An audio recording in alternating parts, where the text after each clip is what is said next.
आदाब, नमस्कार। The red mic में आपका स्वागत है। मैं हूं सौरभ शुक्ला। हमारे यहाँ बहुत महापुरुष हुए, उन्होंने बहुत अच्छी बातें कही जो हर रोज सही साबित होते हैं। आपने सुना होगा एक दोहा, बानी ऐसी बोलिए मन का आपा खोए, औरन को शीतल करे आपहु शीतल होए। यानी ऐसी भाषा बोलिए जिससे आपके अंदर भी, आपके ईमान में भी सफाई रहे और जो सुने वो भी अच्छा लगे, उसको भी शीतलता प्राप्त हो। लेकिन हमारे यहाँ के नेता, हमारे यहाँ के अभिनेता और खासकर वो अभिनेता जिनके अंदर राजनीति के कीड़े हों, वो अक्सर ऐसा काम कर देते हैं जिसके बाद समाज में बंटवारा होता है, देश का माहौल खराब होता है और जब उन पर कार्रवाई होने लग जाती है, वो भी कई सालों बाद, तो फिर वो हाथ जोड़ के माफी मांगने लग जाते हैं। हम बात कर रहे हैं आदरणीय सांसद कंगना रनौत की, जो मशहूर अभिनेत्री भी हैं और भारतीय जनता पार्टी के टिकट पर 2024 में मंडी हिमाचल के जिले से चुनाव जीत करके आई। उन्होंने जब दिल्ली के बॉर्डर्स पर किसान आंदोलन हो रहा था, तब जो बुजुर्ग महिलाएं थी जो किसान आंदोलन में भाग लेने आई थी, उनको लेकर के टिप्पणी की थी सोशल मीडिया पर कि 100-100 रुपए लेकर के वो आई हैं और प्रदर्शन कर रही हैं, वो कोई किसान विसान नहीं है। उसको लेकर उस समय भी बहुत बवाल हुआ था। दिलजीत दोसांझ जैसे बड़े स्टार्स ने आलोचना की थी उनकी, दिलजीत और कंगना की सोशल मीडिया पर स्पैट भी हुई थी। उस मामले में बुजुर्ग दादी ने केस किया था मानहानि का कंगना रनौत के ऊपर भटिंडा कोर्ट में। उस मामले में कंगना रनौत को समन किया गया था और उन्हें व्यक्तिगत अपीयर होना था, जो हुई भी, भटिंडा कोर्ट में पेश हुई भारी सुरक्षा के बीच। जिस पंजाब के किसानों को वो अपशब्द कहती थी, जिन किसानों को वो कहती थी कि ये देश विरोधी हैं, जिन किसानों को कहती थी कि ये एजेंडा के तहत आए हैं, इनकी मानसिकता खराब है, आज उसी पंजाब के उसी भटिंडा शहर में उन्हें आकर के माफी मांगनी पड़ी, लेकिन उनको माफी नहीं मिली, उन्हें जमानत लेनी पड़ी। यानी अब औपचारिक तौर पर अपने बयानों के लिए, बदजुबानी के लिए कंगना रनौत जमानत पर बाहर हैं। अभी हाल ही में बिहार चुनाव में हमने प्रधानमंत्री मोदी का एक बयान सुना जिसमें उन्होंने कहा कि लालू का परिवार पूरा जमानत पे बाहर है। तो अब तो उनकी पार्टी की भी एक नेता जमानत पर बाहर हो गई। खैर, पूरा मामला बताते हैं कि भटिंडा कोर्ट में उन पर मानहानि का मामला दर्ज किया गया था और उन्होंने कोर्ट में जाकर के खेद जताया। उन्होंने कहा कि उनके बयान से किसी को ठेस पहुंची है तो वो माफ़ी मांगती हैं, क्योंकि पीड़ित बुजुर्ग महिला के परिवार ने अभी तक माफ़ी स्वीकार नहीं की है, इसलिए उन पर केस चलेगा। उन्होंने कहा, जो भी मिसअंडरस्टैंडिंग हुई है उनकी महेंद्र जी की फैमिली के साथ में, मैंने माता जी के लिए भी संदेश दिया है उनके पति को कि किस तरह से जो है वो एक मिसअंडरस्टैंडिंग का शिकार हैं और कभी भी मैं अपने सपने में भी नहीं सोच सकती हूँ कि इस तरह का, जैसा इस कंट्रोवर्सी को बनाया गया है, कोई भी, हर एक माता जो है मेरे लिए, पंजाब की हो, हिमाचल की हो, पूजनीय है और हर एक बहन जो है, बेटी जो है, उसके लिए मैं सब मुझे कितना प्यार करती है, सराहती है, उसके लिए मैं बहुत धन्यवादी हूँ। लगता गलती हुई है कंगना जी उस वक्त, चाहे जाने में हुई अनजाने में हुई, गलती हुई है? देखिए भैया, आप अगर केस को देखें अच्छे से तो मेरा तो ओरिजिनल उसमें कुछ वाक्य था भी नहीं। एक रीट्वीट था जिसे एज अ मीम जो है वो इस्तेमाल किया गया था, जो कि मैंने अंदर उनके पति जी से भी, महेंद्र जी के पति जी से भी ये बात के बारे में जो है वो डिस्कस किया कि चलिए अब जो पुरानी बात है वो है, लेकिन किसी भी व्यक्ति विशेष को लेकर उस मीम में भी बहुत सारी महिलाएं थी, किसी भी व्यक्ति विशेष को लेकर कोई भी टिप्पणी नहीं की गई है।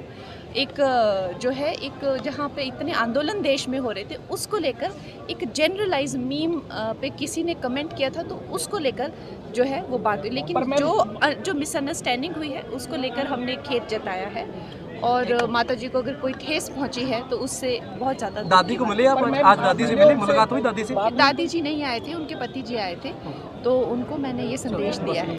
आप बताइए, असल में किसान आंदोलन के दौरान एक्स हैंडल पर कंगना रनौत ने एक ट्वीट किया, जहां उन्होंने भटिंडा के गांव बहादुरगढ़ झंडिया की रहने वाली 81 साल की बुजुर्ग महिला किसान महिंदर कौर को 100 रुपए लेकर धरने में शामिल होने वाली महिला बताया था। इस बात पर महिंदर कौर ने कोर्ट का रुख किया था। इस मामले में सुनवाई हुई और उन्होंने कहा, कंगना रनौत ने, कि उन्होंने एक बस वकील की एक पोस्ट को रीपोस्ट किया था। उन्होंने कहा कि मैंने किसी व्यक्ति विशेष के लिए यह टिप्पणी नहीं की थी। अभी तक दादी जिनके ऊपर टिप्पणी की थी, उन्होंने कंगना रनौत की माफी को स्वीकार नहीं किया है। इस पूरे मामले में नवंबर में सुनवाई होगी और उस सुनवाई में तय होगा कि महिला किसान कंगना रनौत की माफी स्वीकार करेंगी या नहीं करेंगी। ये भटिंडा कोर्ट में मामला दर्ज हो गया था, समन हो गया था, लेकिन पंजाब हरियाणा हाई कोर्ट ने स्टे लगा दिया था। लेकिन कुछ दिन पहले हरियाणा हाई कोर्ट ने स्टे हटा दिया था और भटिंडा कोर्ट से कहा था कि आप लीगल प्रोसीडिंग्स करिए। कंगना रनौत कह रही, मैं सपने में भी इस तरह की सोच नहीं रखती हूं जिस तरह का यह मामला बनाया गया। किसी व्यक्ति विशेष को लेकर के मैंने टिप्पणी नहीं की। जो गलतफहमी हुई उसको लेकर हमने खेद जताया। अब 24 तारीख को मामले की सुनवाई होगी। जो हमारी जानकारी है उसके मुताबिक जो संयुक्त किसान मोर्चा है, जिसके बैनर के तले किसान आंदोलन हुआ, वो बैठ करके बातचीत करके फैसला लेंगे कि कंगना रनौत को माफ करना चाहिए या नहीं माफ करना चाहिए।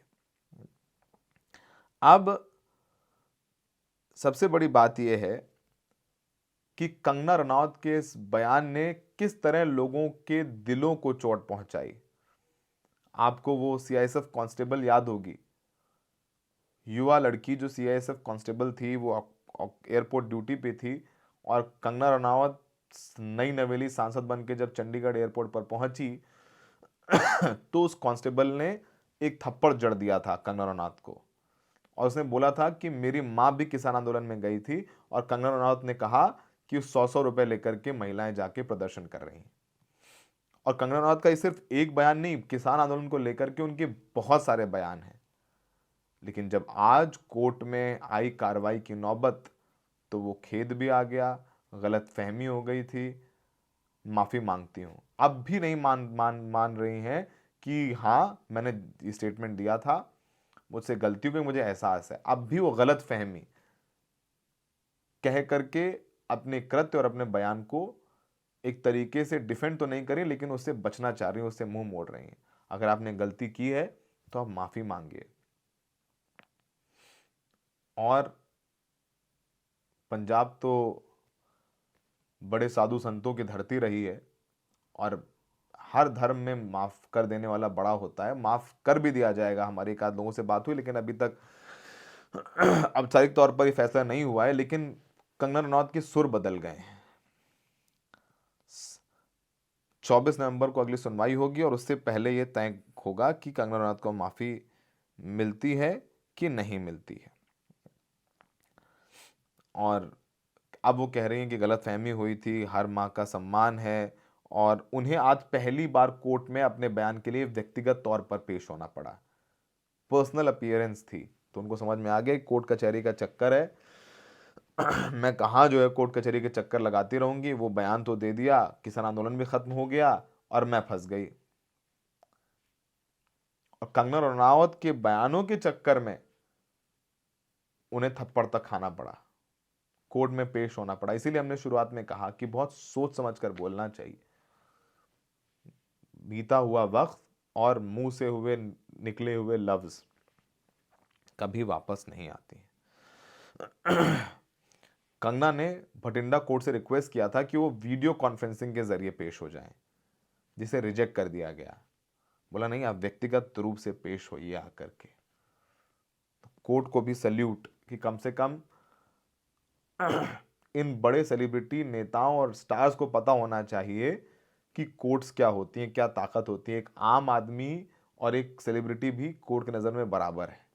कम से कम इस मामले में तो कोर्ट ने ये बड़ा फैसला लिया कि कंगना रनौत से कहा कि आप खुद आइए कोर्ट में पेश होइए। मैंने माता बुजुर्ग महिला किसान को संदेश दिया है कि वो गलत फहमी का शिकार हुई हैं। मैं अपने सपने में भी नहीं सोच सकती हूँ जैसे दिखाया गया। माँ चाहे हिमाचल की हो या पंजाब की हो, मेरे लिए सम्मानजनक है। सभी मुझे प्यार करते हैं। अगर केस को देखें तो इसका मेरे से कोई लेना देना नहीं था। ये एक मीम था जिसे रीट्वीट किया गया था। मैंने माँ महेंद्र जी के पति से भी इस बारे में बात की थी। मेरा उससे कोई लेना देना नहीं था। देश में कई आंदोलन चल रहे थे। मैंने उस बारे में एक जनरल ट्वीट किया था।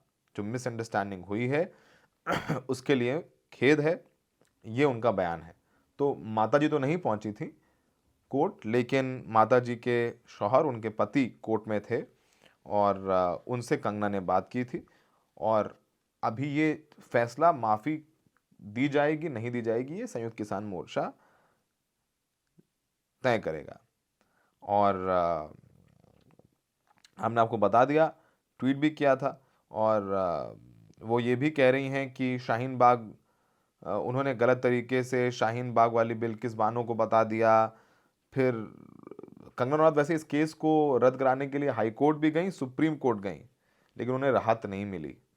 सुप्रीम कोर्ट ने भी उनकी ये याचिका ये कहते हुए वापस लेने की अनुमति दी थी कि उन्होंने साधारण रिट्वीट से भी, मतलब उन्होंने साधारण रिट्वीट किया है। तो उन्होंने कहा कि आप हाई कोर्ट जाइए। तो कुलविंदर कौर कांस्टेबल का नाम था जिसने थप्पड़ जड़ दिया था 6 जून 2024 को। तो ये मामला इतना बढ़ गया था। खैर, देर आए दुरुस्त आए, फैसला हो जाएगा। लेकिन कंगना रनौत के इस केस को एक उदाहरण के तौर पर देखना चाहिए कि जिन मसलों को आप नहीं जानते, जिन मुद्दों के बारे में आपको जानकारी नहीं है, किसी एक इकोसिस्टम की सोच से पीड़ित होकर के ऐसा ट्वीट कर देना जिससे करोड़ों भारतवासियों की भावनाएं आहत हों, ये सबक लेना चाहिए। अगर आप नहीं जानते हैं तो आप चुप रहिए, शांत रहिए। वैसे हमने देखा है कि तमाम जो बड़े बड़े स्टार्स हैं, जो एक वक्त जब यूपीए की सरकार थी और पेट्रोल डीजल के दाम बढ़ते थे तो उनके ट्वीट सख्त होते थे, अब वो सिर्फ गुड मॉर्निंग गुड इवनिंग करते हैं। खैर, बहरहाल कंगना अगर माफ़ी मांग रही हैं तो कम से कम यहाँ तक तो आई। अगर कोर्ट ना होता तो कोई माफ़ी ना होती। तो शुक्रिया देश की न्यायिक व्यवस्था जिसने कंगना रनौत को आज घुटनों तक ला दिया है। हमें देखने के लिए बहुत बहुत शुक्रिया।